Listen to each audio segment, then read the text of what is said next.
Okay, so welcome back to the Daily Sports Science Locker Room podcast. I'm hosting today, and I'm here with a good friend of mine and a colleague of mine, Keval Patel, or I'm sure he won't mind me calling him Kev, which I call him day to day, who is a performance psychologist currently working with QPR across the club, and various other athletes that I'm sure he'll go into to talk about his journey. First time I've hosted for a long time, Kev, so it's good to chat to you today, mate. So welcome. Thanks for having me on, Ross. Really appreciate it. No problem at all. I'm looking forward to delving into the ins and outs of your role and chatting about elite sport and how you can and we can offer different services. Just a quick one for the listeners. So lots of different things available on Daily Sports Science at the moment, exclusive to members. So we've got the position specific profiles for all GA footballers now, with all videos and basically job descriptions and essentials for people to go on to it if they want to have a look at the membership. And we've also got a brand new webinar series that we're starting to release now for the kind of the autumn series, and lots of different speakers on there. And I think you're speaking on one of them, Kev, right? I am, yeah. I'm going to be delivering a goalkeeping psychology masterclass, I think. So I'm really looking forward to that as well.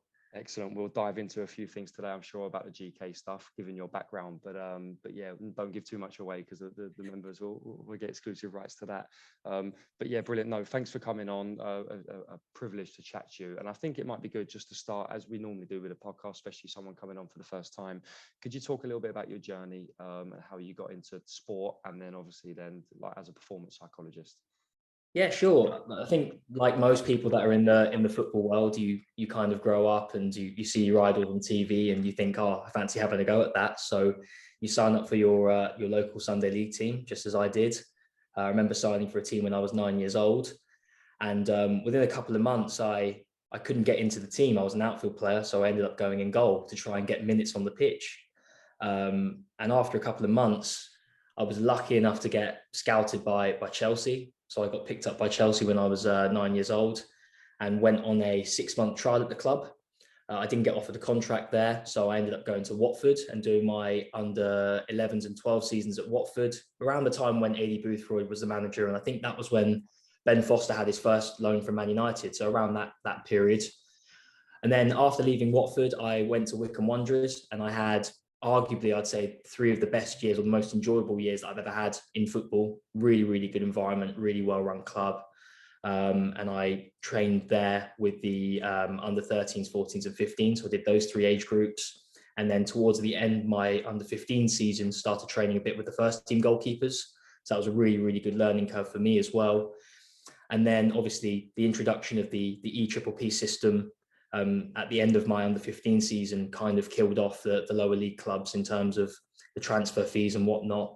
So they ended up closing the academy down, and I became a free agent. And that was probably one of the hardest periods in my career because I'd grown such a strong identity with Wycombe. It was like a family club to me. And that became a really hard period for me. So I went on the search for another club, went on trial at Barnet and QPR, funnily enough, spent 6 months at either club. Before signing a kind of 2-year part-time apprenticeship with Stevenage. And in that apprenticeship, I was allowed to do my A-levels so I can continue my education, which a lot of the lads were doing kind of their BTEC courses. So I was allowed to do A-levels, which was fantastic. And at the end of my 2 years at Stevenage, I wasn't offered a pro. So naturally, I think the next course for me was to kind of try and stay in sport because I absolutely loved it. And psychology just seemed the natural fit for me, given my experiences.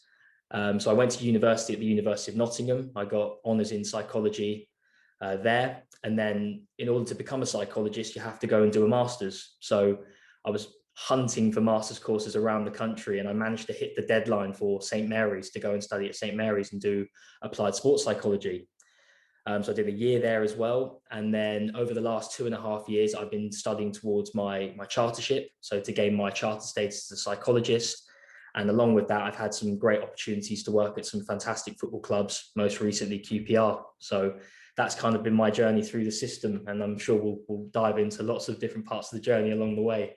Yeah, sure. Thanks, Kev. A very similar journey to myself. So I know exactly what you went through, especially the educational side, managing to do your A levels along the football. How tricky was that? I found that very tricky in terms of not being in the mainstream, especially the time I did it. Like everyone did a BTEC or MVQ or whatever it was termed then.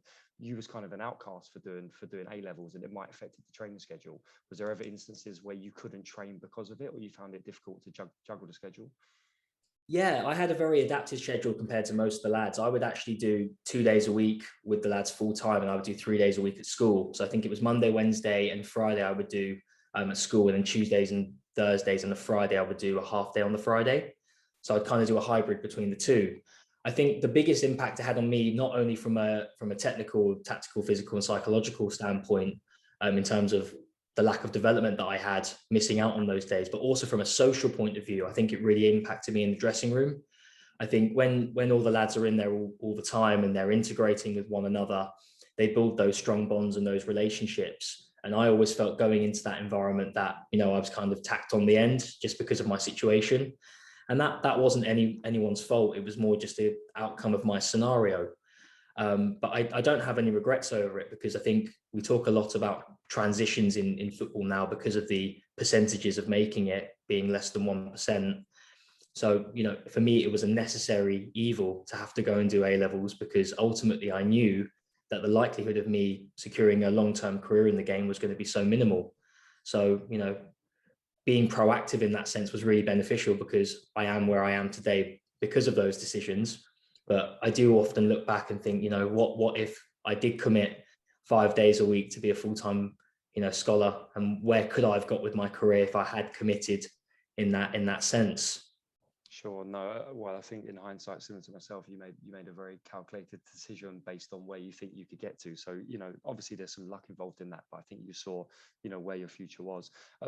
Very, very interested. I say quite a lot about sports scientists, especially in football. Like, I feel that people that understand the game and people that not necessarily like play to a really high level, but really understand the nature of the sport and the culture and things like that, have an advantage when working as a support staff.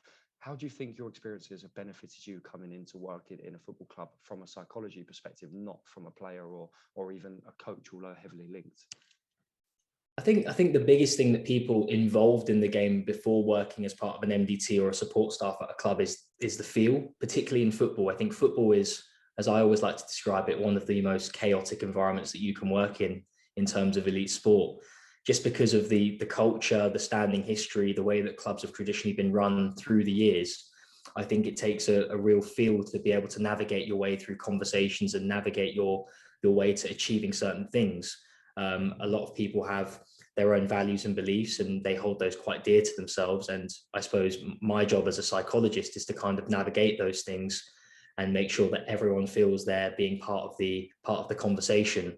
So a lot of the work that I do will integrate a lot of different perspectives, and my job, I suppose, is to try and make the physio feel as important as the sports scientists, or the sports scientists feel as important as the coaches.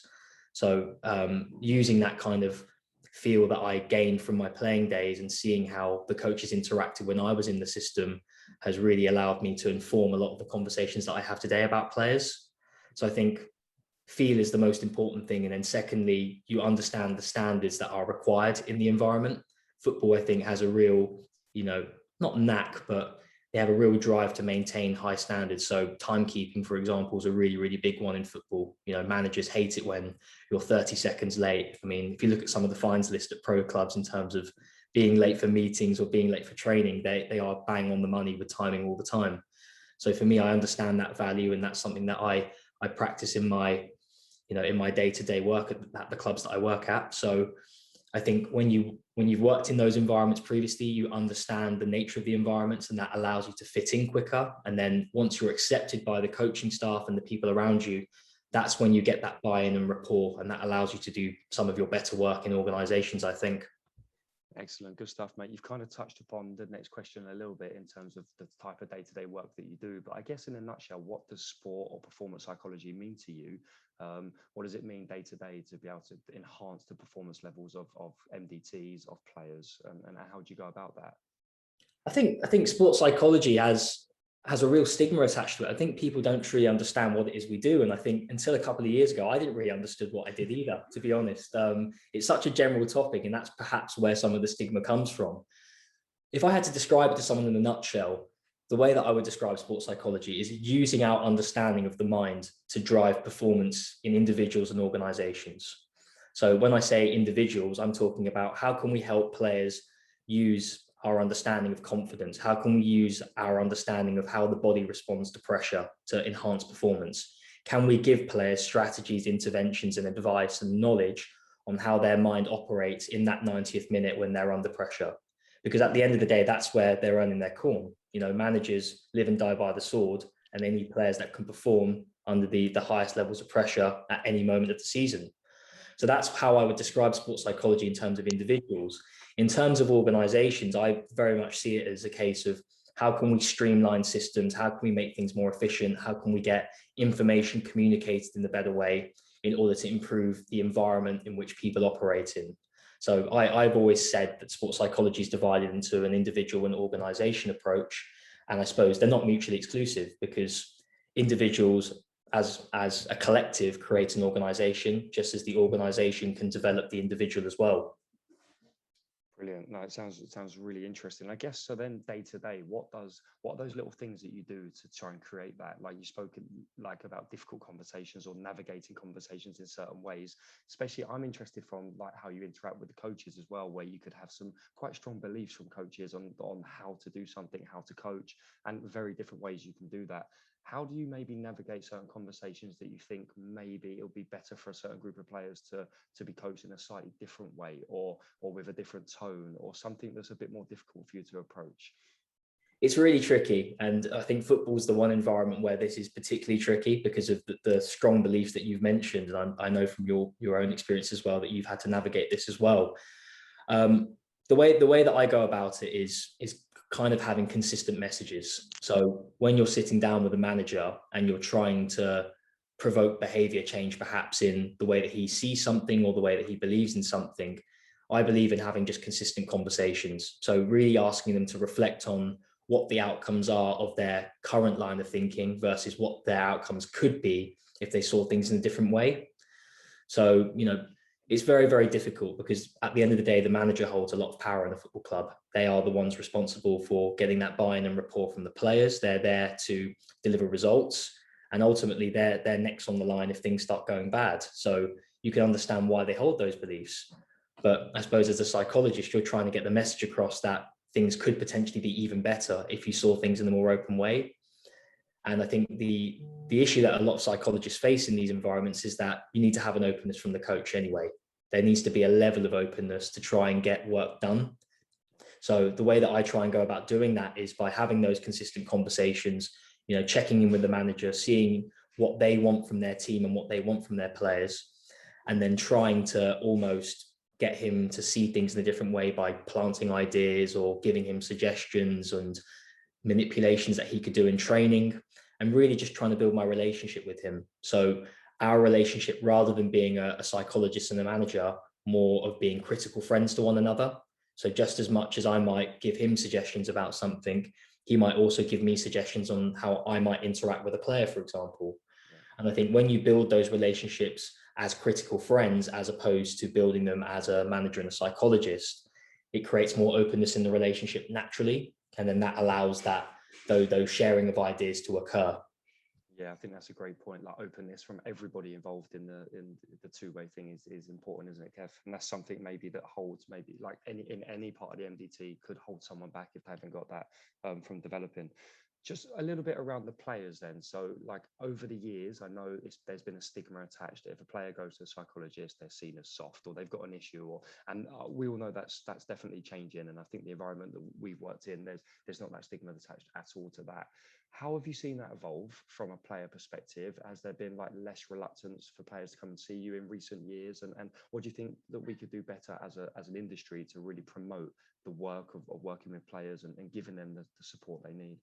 I think football's moving in the right direction. I think a lot of the stigma came from kind of old school managers and old school coaches who believed that seeing a psychologist was always a weakness. But I think as football's evolved and as time's evolved, and also the profession of sports psychology's evolved, I think managers and coaches have become more accepting of sports psychology. They understand the benefits, and that's translated down to the players in terms of how they perceive psychology in the environment.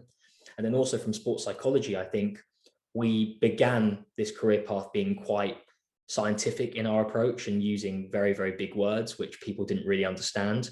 And I think over the years, over the last 20, 25 years, the reason why it's become more accepted is because we found a good way to communicate with players. We understand players better now. We understand the language in which we use to communicate with them, which allows that buy-in to happen.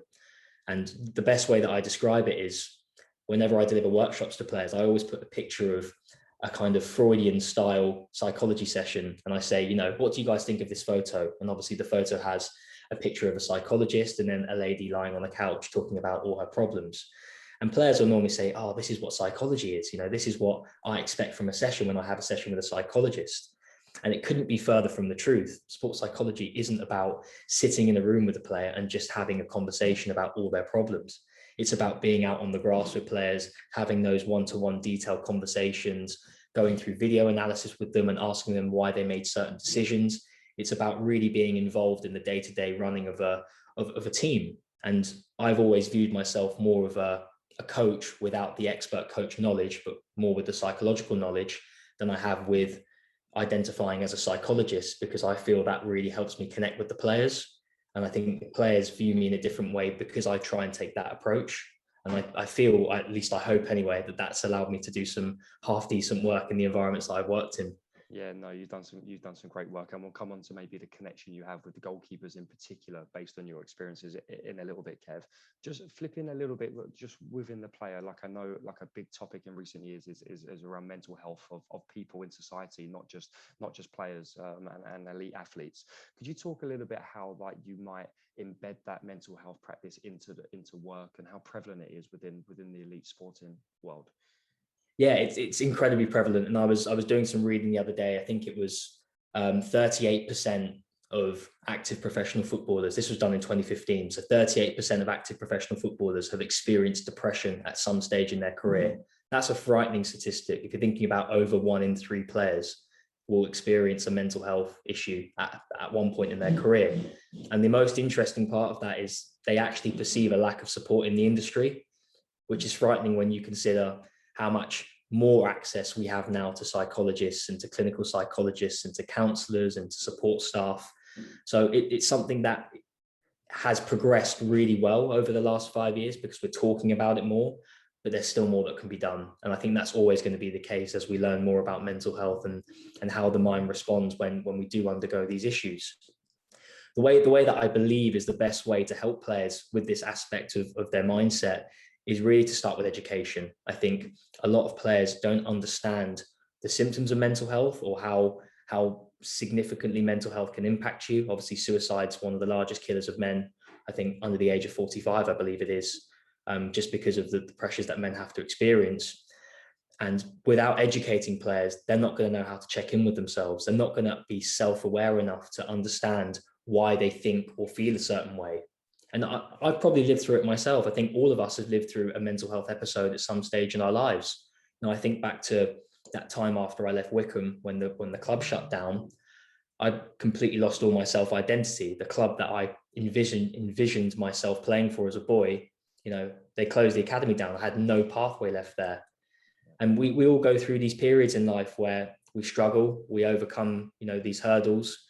But the ones who have the background education or an understanding of why they're feeling a certain way tend to cope a lot better than people who don't have that background education.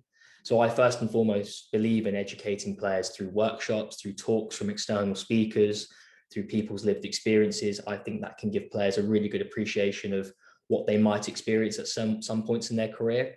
And then the second way that I think we can help players is by just being mindful, monitoring and observing. So obviously we have the BRUM system at the club, which is really good in terms of getting self-reported questionnaire information from the players. And then also as well, I think you can learn a lot about people through their behavior. I think you can learn a lot about people through how they interact with one another, how they communicate with certain people. You might notice a behavior change in a player, for example, where one day they come in and they're really, really bubbly and they're happy and they've got a smile on their face. And the next day they're quite ratty, they're quite erratic, they're a little bit irritable with the people around them. And that might be indicative of a safeguarding issue or a welfare issue, which may not even be related to football.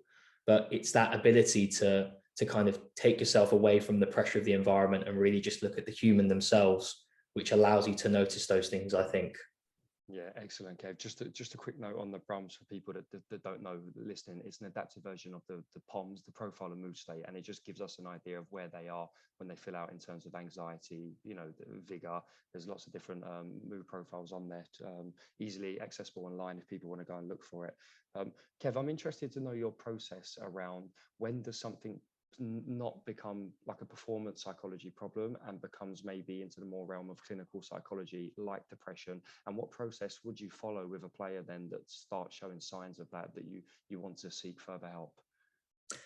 So I think the first step in this is identification. Can we identify potential symptoms of mental health issues? So for example, depression might be prolonged periods of wanting to sleep or very, very low mood over a long period of time, a change in their enjoyment of activities that they previously enjoyed. It might be indicative of them secluding themselves at lunch, because we get to see the lads in every day over the course of the day. How they behave around the training environment might also be indicative of that.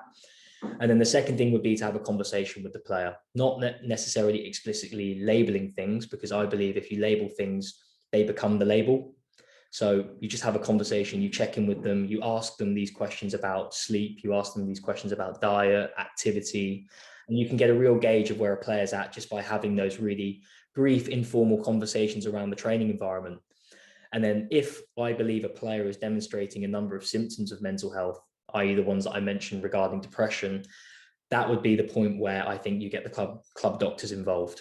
Obviously, as a performance psychologist, we're not qualified to deal or treat mental health disorders, but we can potentially support in the diagnosis and transfer of information. So that would be the point where we get the club doctors involved.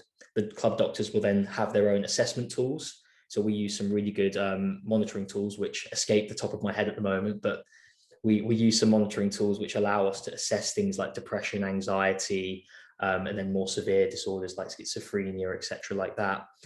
And from there, it's really down to the doctor's decision. And I know the doctors here use quite a strong MDT approach, so gaining the perspectives of sports science medicine, the physios, myself, and they'll make an informed decision on how to proceed. So that might be going to a GP to get a referral to a counsellor or a clinical psychologist. It might be medication, it might be different forms of talking therapies. And that's really the process that we have. It's all about communicating through the MDT and really working through the doctors who have that expert knowledge of the field. Yeah, and not being scared to signpost externally and get external help if that's the right thing, right? Some people are a bit scared of going outside. Just flipping back a little bit, Kev, and I just want your view on around the topic of mental health and like this. Sometimes there's a real separation in the psychology world around performance and well-being, and that they're two separate things. Now, I'm of the opinion that they're very interlinked and one can interact with each other. What's your view on that? How strong is your view on that? And is the well-being of the player always the first thing you go to before the performance, or does it depend on the case? I think me and you, Ross, share our opinions on this. I'm very much from the camp that well-being and performance are interlinked significantly. I think at the start of my career, when I began this journey, I was obsessed with performance. It was all about what marginal gains a player could make on a pitch, what they're doing on the pitch, how can we make them 5% better over the course of a season.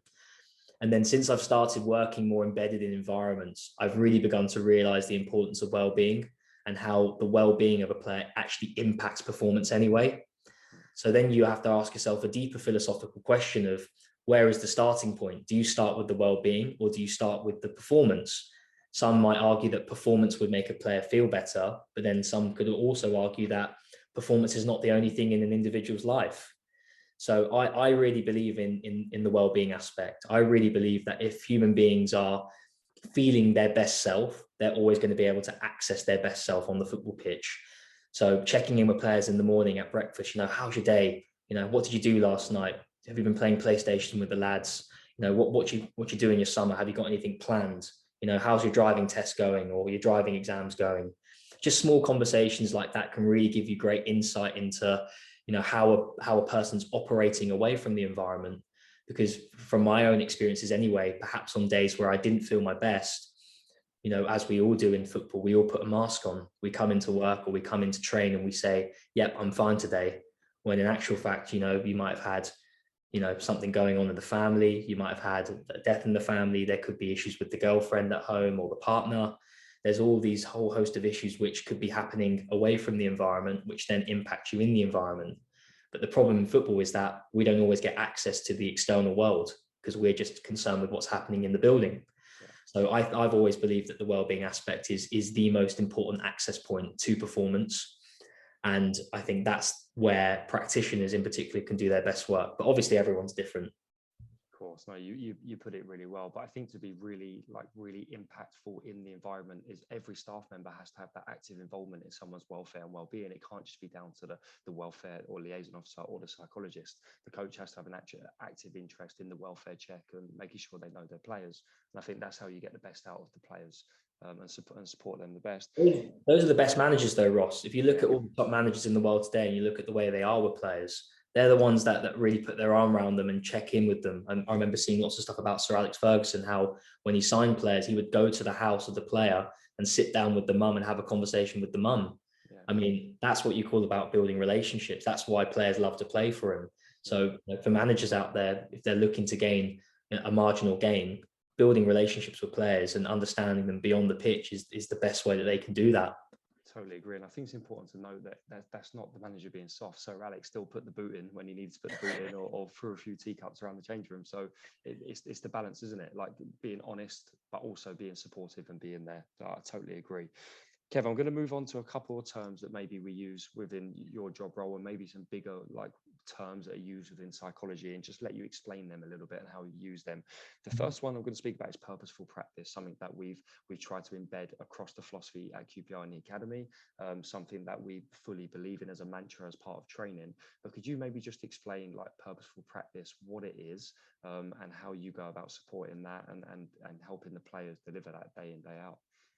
So first and foremost, for me, purposeful practice is probably the most important skill that any athlete in any sport can learn, because I think it's the one thing that they have complete control over in terms of their training, where they can make marginal gains.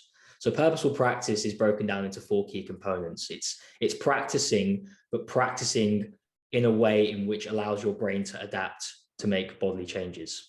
So for example, the 4 components of purposeful practice are practicing with a specific focus in mind. What is it that you're working on? The second thing is to have a goal. So what are you working towards?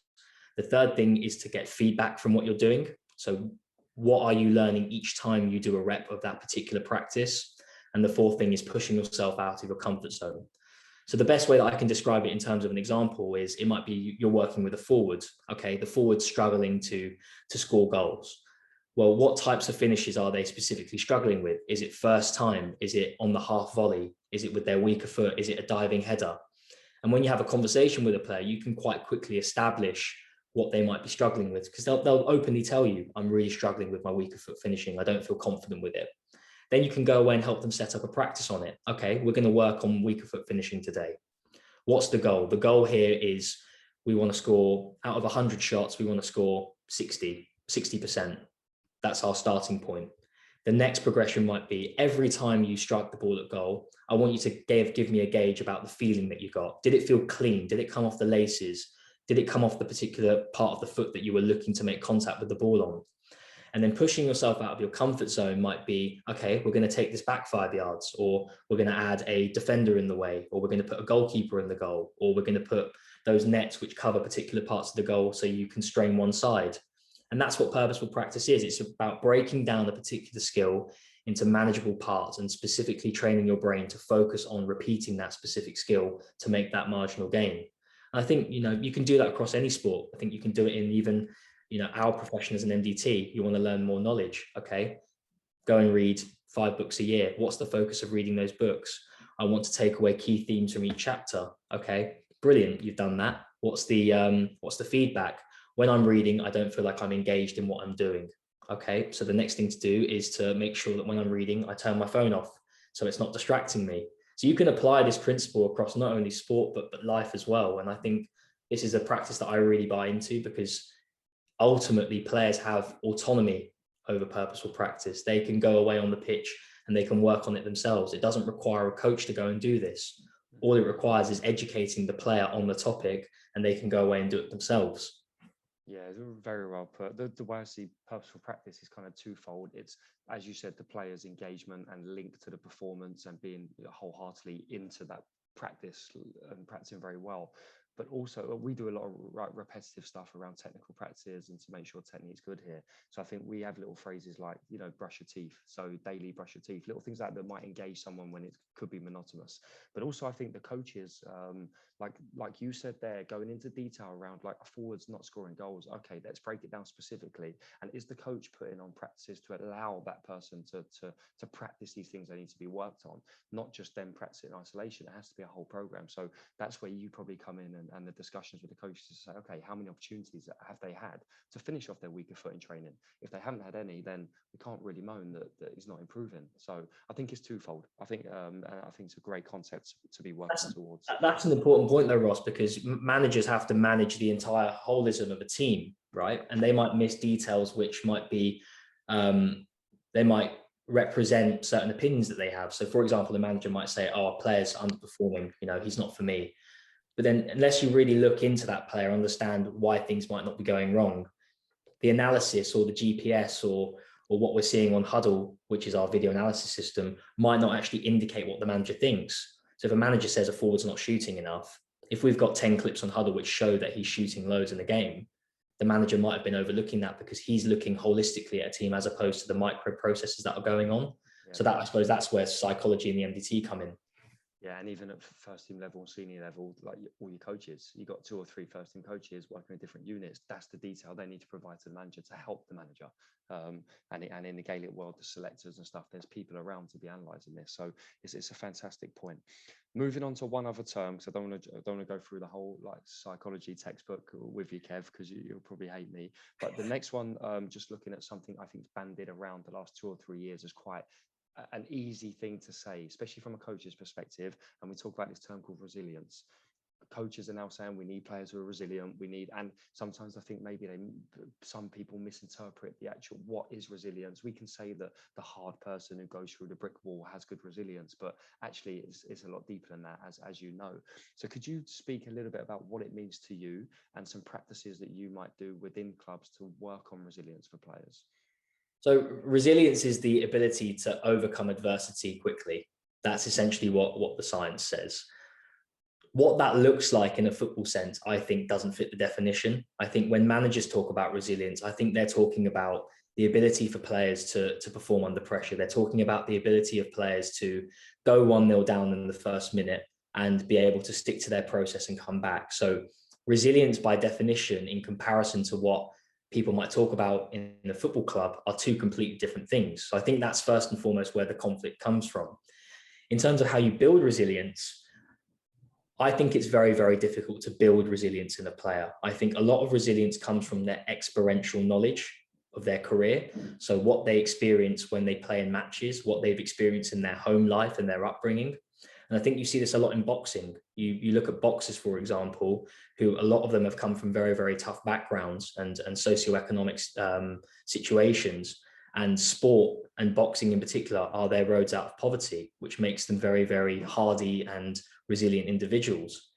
Building that in a training environment in a football club is very difficult, because how can you replicate the pressure of having to score a goal to win that goal bonus, which might put dinner on the table for your family? I mean, you can't replicate that pressure. If you look at non-league footballers as well, they come from a similar situation. A lot of those guys are playing for their mortgages. A lot of them, that £200-300 a week that they make, puts food on the table for their family. That's resilience. How do you replicate that in an environment? It's very, very difficult. So when we talk about developing resilience, I think first and foremost, a lot of it comes from someone's experiences and their current situation in terms of how they respond to pressure, how they respond to adversity that they might experience in terms of injury. I think those things first and foremost build that character. How you could potentially build it in an environment, although artificially, is perhaps constraints on training. So for example, having a match where the manager gives every single decision against one team. It might be a blatant penalty, but the manager's not going to give it. It might be, a red card challenge, but the manager's not going to give it. It might be the manager pulling players off from one team. So one team's playing with 9 men, the other team's playing with 11 men, and whoever loses the match is going to have a forfeit at the end of it. It could be little manipulations in the training environment or little manipulations within a training session, which allow you to build that resilience. And I think back to my days as a scholar, Ross. We had a pre-season drill that we did at Stevenage in pre-season. Looking back on it, it definitely wasn't designed for any sort of physiological outcomes. It was built for resilience. We had to carry these tractor tires, and they weighed about 20 kilos around this lake, which probably had a circumference of about 3 miles. And our goal was to get back with the tire in under 10 minutes, which wasn't really realistic. These are really old school practices. And no one ever made it back. And if we didn't make it back in time, we'd have to do push-ups on the tire, up downs as they called them, the army style stuff. And thinking back on that now, that was resilience, because I knew in the 90th minute in a game, everyone else in my team had gone through that pre-season drill with me. So I knew that I could count on them to do their job at the end of a match when we're all tired and when we're all knackered. And also when you experience other things as well in training, when you have a hard training session and you feel knackered and you've got lactic acid running through your legs, I knew that I'd been through the worst of it in pre-season. So that made me resilient to overcome this situation in the present. So I think a lot of the old school practices that managers had back in the day, although they perhaps weren't morally or ethically correct, or even by science standards, gold standard practice, I think what they did give a lot of players was insight into what it looks like to be hardy, what it looks like to have grit and determination and resilience. And I think young players today do miss out on that aspect of the environment, but at the same time, it's a healthier place to be as a player now compared to what it used to be. So yeah, the practices have definitely changed, but the concept of resilience is one that we're still looking for ways to develop in young players. Yeah, great stuff, Kev. You touched upon my next question really, and something that's maybe bandied around by coaches that have probably been in the game longer and probably ones that are working with you when you was younger, is that there's so much support nowadays from all different angles. We're looking at everything from sports science perspective, psychology, medical perspective. We are looking at every detail. Is the player okay? Ask them lots of questions. Has that affected that grit, that resilience, those hardy kind of qualities by how much support they get now? I think potentially. I don't think young people are significantly less resilient than perhaps we were when we were going through the system. I think that's that kind of mindset. When you grow up, you say, "Oh, they're not X, Y, and Z because they're young and they haven't experienced the world like we have." I do think young people are very intelligent. I think young people are very much more in tune with how they're feeling about themselves. I think they've got a better appreciation of their self-awareness. I do think at times we do too much for them in organizations because we have access to all these different forms of support. And actually, sometimes the best thing that we can do in some situations is to do nothing and allow the player to work things out for themselves. So the best way that I can describe it from my perspective is that if a player and a manager, let's just say, have an argument or a disagreement in training and he gets sent in, I then as a psychologist have a decision. Do I go in and check on that player to see if they're okay? Or do I leave them alone to kind of process what's happened and figure out if they can get through it by themselves? If I intervene, am I taking away the autonomy? If I do intervene and I have the conversation, I might be safeguarding their welfare. It's a knife edge. And I think the balance is really hard to get right, because you want to build autonomous players, because when you're performing in front of 80,000 people in the stadium, there's no hiding places. You're going to be called every name under the sun. And if you can't handle a conversation with your manager in training, how on earth are you going to handle abuse, behind the goal for 90 minutes or 120 minutes in a cup final?